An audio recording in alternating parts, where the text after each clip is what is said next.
Welcome to this video on the second move b4 against the Sicilian defense. The position I would like to discuss arises after the moves e4, c5, b4. The move b4 has several ideas. First of all, white is trying to deflect the c5 pawn and then maybe use this deflection to play d4. Or he can play bishop b2 next. Another option that arises after c takes b4 is the move a3, to play a gambit and enable white to develop the rest of his pieces quickly. I suggest after b4 to take the pawn with c takes b4. Now there are several moves I will discuss. I will discuss knight f3, d4, bishop e2, a3 and even bishop c4. I will start with the sidelines. Start with d4. After d4, white occupies the center with e4 and d4. And there are many ways for black to play this position. He can play slowly with, for example, g6 and bishop g7. But I suggest to play quickly in the center and play d5. After d5, white has basically two options. Since black is threatening to take on e4, white can play either e5 or take on d5. Let's see what happens after e takes d5. After e takes d5, black wants to regain the pawn on d5. And he could do that by taking on d5 immediately with the queen. But then white plays c4, and after b takes c3, knight takes c3. The knight on c3 will be attacking the queen. White gets some tempi and some development. So I suggest instead to play the move knight f6 and try to regain the pawn by taking on d5 with the knight. Now there are several ideas white could try here. For example, if white tries to hold on to the pawn, he can try bishop to b5 check. Now we need to block the check, of course, bishop to d7, and white plays bishop c4. Now the pawn is protected, so we play bishop g4, hitting the queen and also intending to play knight takes d5. Well, on knight s3 we will just take on d5 with the knight. So white will play f3 instead, attacking the bishop, so we drop back with the bishop to f5. And again we are intending to take on d5 with the knight. So the only way for white to stop that is to play bishop b5 check. Here we play knight d7. Threatening to take on d5, so white will most likely play c4, not giving up the d5 pawn. And we play the a6 b5 push. First we start with a6. Now if white takes on d7, we can just recapture on d7 with the queen and eventually we play b5 and break up those pawns. If white plays bishop a4, we play b5 immediately. We break up this pawn formation. And after c takes b5, for example, we play knight takes d5. And our immediate threat here is to play bishop takes b1, followed by knight c3, forking queen and rook. The positional idea for black is to play e6 and simply develop in something like bishop to d6 or bishop to e7, then castle short, and black has a lead in development and should be absolutely fine here. So bishop b5 is not a problem. Instead, white could try a3. Now it would be possible for black to capture on d5, and after a takes b4, we recapture on b4. But the problem here might be c3.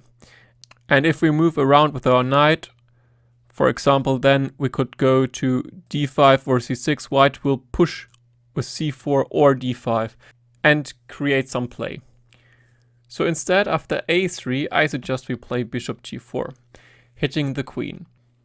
White now has basically two options. He can play f3 or he can play knight f3. If he plays very forceful with f3, we drop back with our bishop to f5. We let white regain his pawn on b4 with a takes b4, and now we capture on d5. And this position is clearly more pleasant for black.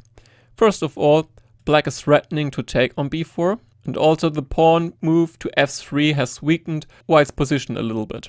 Furthermore, black has already developed 2 pieces and white has basically only moved his pawns. After bishop g4, there's also the move knight f3. Now we take on d5 with the queen. If we take with the knight on d5, white might capture on b4, and after knight takes b4, he might play c3 and kick around the knight. So after knight f3, I suggest we play queen takes d5, and white could now play either a takes b4 or play bishop to e2. If he takes on b4, we can play the strong move e5. The immediate threat white has to face is bishop takes on b4 with check. So the most critical move here must be d takes e5. Now we capture on f3 and remove the defender of the e5 pawn. If white captures on f3, we capture the pawn on e5, attacking the king and hitting the rook on a1. So white is forced to move the queen to the e-file to pin our queen. And now we can simply pick off the pawn on b4 with check, and black is up a pawn. The bishop pair should not be enough compensation for white. This means black must be clearly better. This means that after bishop takes f3, white should instead play queen takes d5, and after knight takes d5, take on f3 with a pawn, and black can of course now take on b4 with a bishop and check. In this position, white has the bishop pair, but basically all his pawns are extremely weak and either isolated or doubled. So this position should also be very pleasant for black. Returning to queen takes d5, instead of a takes b4, white could also play bishop e2. Here we play e6, and we are protecting the pawn on b4.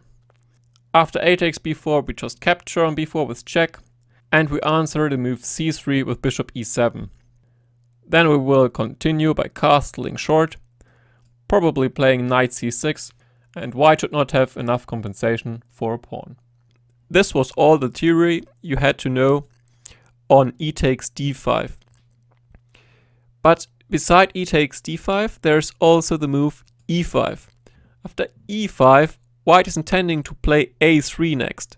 And if black captures on a3, white will most likely capture with a knight and play knight b5 for example, or play bishop takes a3. So the way for black to play this position is to go knight c6 and then follow it up with a move queen to b6 and hit d4. White will usually continue by playing a3, and after queen to e6 we reach the critical position. Since black is threatening to take on d4, white has to decide how he wants to defend the d4 pawn. He can play bishop e3, he can play knight to e2 or knight to f3. Also, bishop b2 would be possible. Let's start by looking at knight f3. After knight f3, we can simply play bishop g4. Now our threat is to take on f3, followed by queen takes d4. Which means white has to defend d4 with his bishop from c1. He can either play to b2 or to e3. If he goes to b2, we take on a3 first, hitting the bishop on b2, so he has to play bishop takes a3. We now take on f3, and no matter how white recaptures on f3, we will capture d4. So for example, queen takes f3, we take on d4, we are hitting the rook on a1, and the pawn on e5, which means black is winning. Instead of the bishop g4, white might play bishop e3 to defend the d4 pawn. Here I suggest we take on a3 with a pawn, force white to recapture it, most likely we'll recapture with a knight, and then we play e6.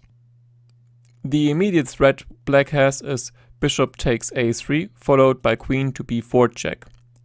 And if white parries that threat, with for example move like c3, then black can continue with knight to e7 to f5. After all, black is up a pawn and white should not have enough compensation for it. After the move queen b6, there's also the move knight e2. White is defending the d4 pawn, and I would like to play a setup with e6 of course, But I don't want to block in the bishop on c8. So I suggest we first play either bishop to g4 or bishop to f5.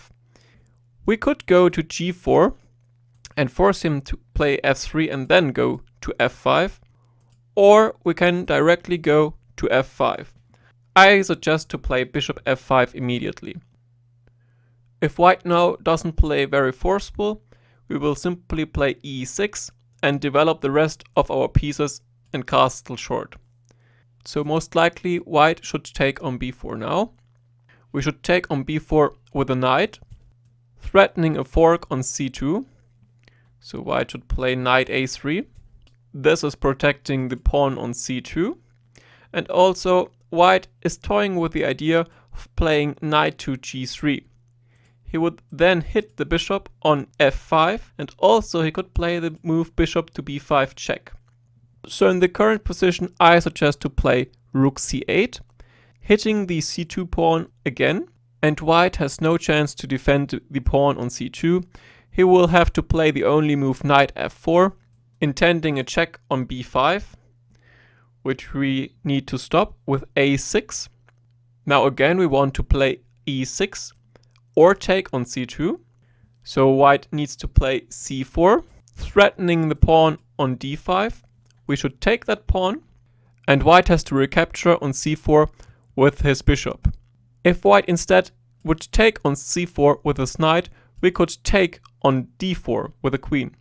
After queen takes d4, we play knight c2 check and fork the king and the queen. So white has to take on c4 with the bishop, and we play e6. Now after castling, I suggest to deflect the defender of the c4 bishop with knight c2. After knight takes c2, rook takes d4. We are hitting the knight on c2, and as soon as the knight moves, we can also pick off the pawn on d4, which would result in a 2-pawn advantage for black, while we still have to develop the rest of our pieces on the king side. Still, this should not be enough compensation for white, so black should be better. After queen to b6, the best move for white is to play the move bishop e3, not committing the knight from g1. Again, I want to play a setup with bishop f5 and e6, so I suggest we start with bishop f5. If white continues to play slowly now, with a move like bishop to d3, I suggest we take on d3, queen takes d3, and play e6. Black's plan of development is rather simple. We will play knight to e7, then knight to f5, bring the bishop to e7 and castle short. For example, knight e2, we go knight e7. After castle short, we go knight f5. If white now takes on b4, we can capture on b4, and on c3 we bring the bishop to e7. Eventually we will castle short, and yes, white has some slight space advantage, and he will try to attack black on the king side with moves like f4, g4, and moving his pieces to the king side. Yet this should not be enough compensation for a pawn, so I think black should be better. If instead after bishop f5, white plays forceful with a takes b4, I suggest we take on b4 with the queen and not with the knight. The problem with knight takes b4 is knight a3. And then if we play the same idea as after knight to e2 with rook c8, white can throw in the check with bishop to b5. That's why in the current position I say we take on b4 with the queen instead. White has to block the check with knight d2. And he's now ready to play rook b1 and rook takes b7. We can allow white to play rook b1 and attack the queen on b4 and thereby winning the pawn on b7, because we can generate play against the c2 pawn. So I suggest we play e6 now, and after rook b1 we go queen c3 and we hit c2, which means after rook takes b7 we can take with the bishop on c2, attacking the queen. Since every queen move along the d1 h5 diagonal is answered by queen to a1 check, white can only play queen to c1. After bishop a3 the queen is trapped. The only way for white to stay in the game is to play knight to e2. And if black should now take on c1, white can take on c3 and play knight b5 next. So black should avoid that and play instead queen to b4, hitting the queen on c1 and at the same time attacking the rook on b7. This forces the queen exchange, with rook takes b4 and bishop takes c1.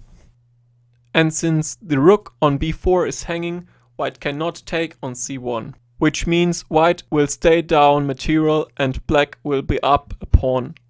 This concludes the analysis on the third move d4.